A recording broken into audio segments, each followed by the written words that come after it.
I stole a book from one of my clients. It drove my friend insane.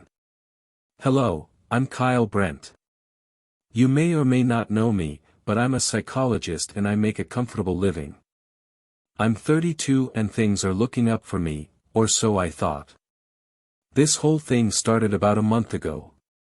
I was checking up on a patient of mine, Henry Miller. He has been getting better ever since a week ago when he had found a book he liked.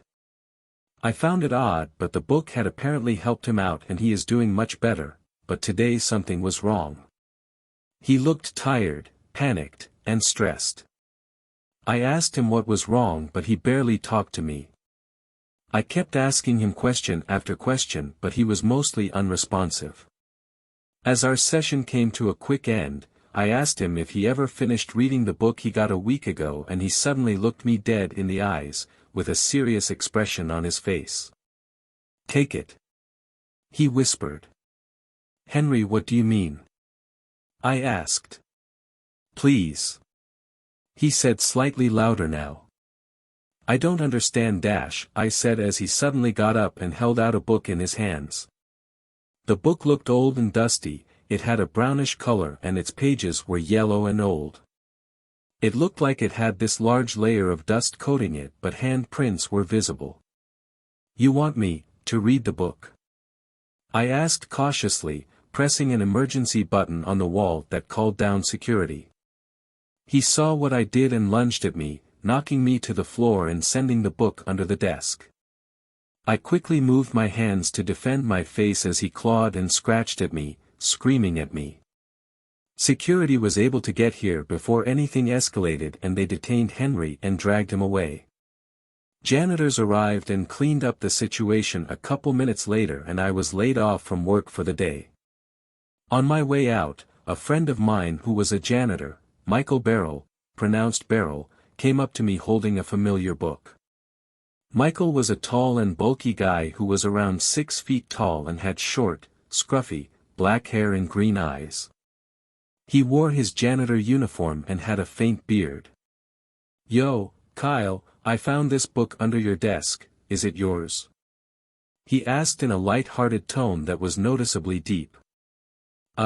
Yeah," I said and took the book out of his hands. I knew the book wasn't mine, but Henry's voice was ringing in my ears. Maybe the book had something to do with why he was acting so strange. Me and Michael parted ways and I quickly made my way home after parking my truck into the garage. As I entered my house, I quickly closed the front door and made my way to the living room to check out this strange book. I immediately went to open it when I realized that it had a lock, keeping me from opening its contents. Swearing to myself, I made my way back to the building I worked at, only to realize that it was closed. Everyone had gone home early. I banged on the front door, hoping someone would come and let me in, but nobody answered me. Sighing, I made my way to the back and used a spare key I had and entered the building. If I was caught sneaking in, I would most likely get fired, but I knew what I was doing.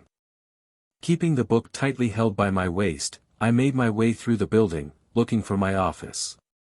It would be much easier if it wasn't so damn dark, but as I continued looking around, I managed to find my office. I made my way inside and started looking around my office, looking around near my desk and where the scuffle between me and Henry happened. Everything looked clean and completely normal, as if it never happened. Panicking, I realized that one of the janitors probably had the key. I immediately left my office and rushed back home, retreating to think of another plan. After making my way back into the living room, I sighed and examined the book again. It didn't look any different, but the keyhole seemed to resemble an odd shape, making it clear that the actual key would be much different than a normal-looking one. I entered my bedroom and sighed, quickly turning off the lights and closing my eyes, a plan clear in my mind. The next morning, everything played out normally and I got to work a bit early to talk with some of the janitors. Oddly, Michael wasn't here today, but I brushed it off as he had many sick days that he could use whenever he felt like. For the rest of the week, Michael was absent and I still couldn't find the key. I was clearly getting suspicious of Michael, so I decided to visit him at the end of my work shift. After getting into my car, I made my way to Michael's house. You might be asking how I know where he is. The answer is simple. His birthday was 3 months ago and I still remembered his address. I approached his house, but something was immediately off. The house looked abandoned, desolate and barren. I quickly made my way inside and looked around, to realize that Michael wasn't at home. I looked through his house, looking for the key, but the only thing that caught my attention was his diary, lying on the floor, pages scribbled in ink and strewn across the floor. I grabbed a couple pages and found one that was from today. It's been 5 days and I can't keep thinking about it. The key. The key to everything I desire, to everything I need. I know where it is, the door to my happiness. I am going there today, and if he gets in the way I won't hesitate. I was in complete shock. Michael was at my house right now, trying to get the book that is in my bedroom. I grabbed my phone and dialed 911, and told them to go to my address. Then, I quickly got into my car and drove home as fast as I could. I couldn't let him get the book.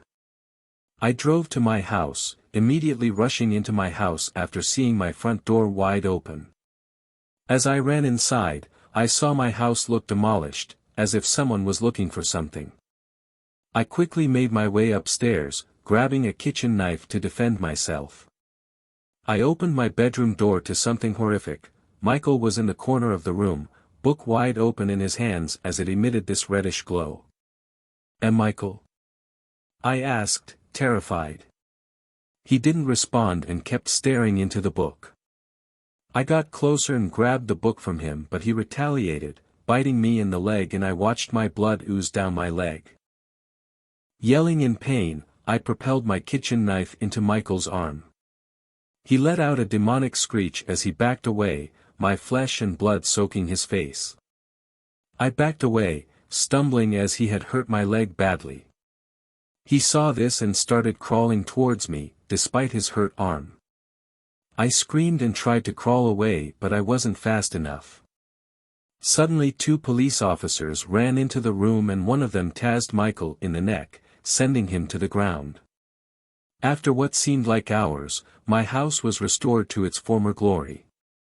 About a month has passed since that incident and things haven't gotten better. The book lays dormant in my dresser drawer, with the key in my wallet. I can sometimes hear the book whispering to me, but I try to ignore it. Michael is presumably in the local mental hospital, St. George's or something. I jotted this all down in my diary as I look at the book. Maybe one look won't hurt, right?